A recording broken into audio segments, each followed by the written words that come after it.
Dans notre vidéo précédente, nous avons abordé les principes de puissance et de rendement appliqués aux transmetteurs. Aujourd'hui, nous nous penchons sur les systèmes vis-écrous, éléments que l'on retrouve très souvent dans nos transmetteurs de puissance. Les systèmes vis-écrous servent à convertir un mouvement de translation en mouvement de rotation, ou inversement, de transformer un mouvement de rotation en translation. Cependant, à cause des frottements, parfois la transformation dans le sens translation vers rotation n'est pas toujours possible. Les systèmes vis-écrous se comportent comme une vis. Ce mécanisme est présent dans les crics de voiture où la rotation opérée par l'utilisateur permet de soulever le véhicule.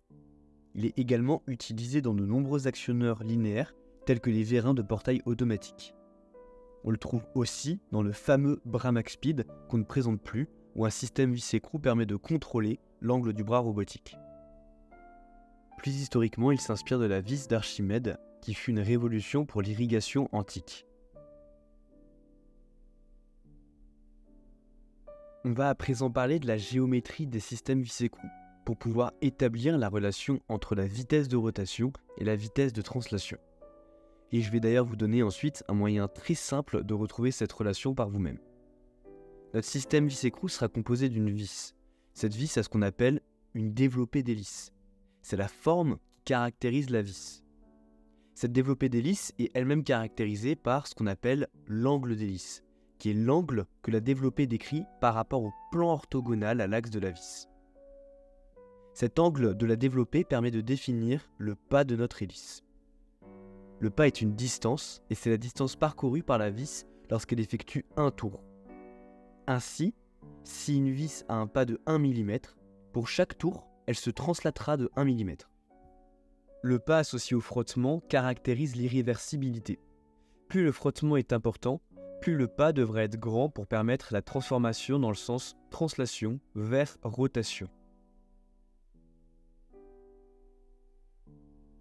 On peut assez facilement trouver le lien entre l'angle d'hélice et le pas. Pour cela, on va fictivement déplier un tour de notre vis. On obtiendra alors un côté adjacent à l'angle d'hélice qui sera la longueur du périmètre de la vis, c'est-à-dire de longueur 2πr. Dans notre cas, le côté opposé sera quant à lui le pas de notre vis. Grâce à un peu de trigonométrie, on peut établir la relation tangente alpha qui est égale à P sur 2πr, qui lie le pas et l'angle d'hélice.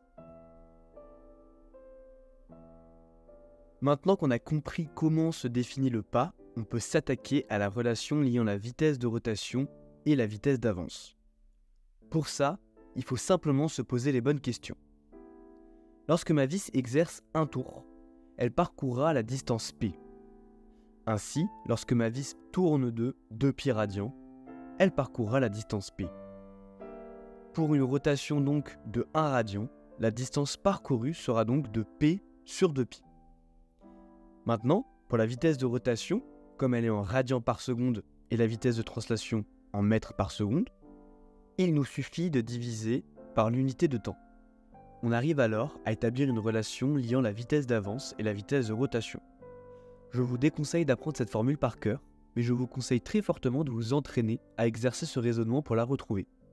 Si jamais vous avez un doute sur votre formule le jour d'un examen, commencez par vérifier l'homogénéité. Et si jamais vous n'y arrivez pas de panique. Munissez-vous de votre stylo 4 couleurs et posez-vous les bonnes questions.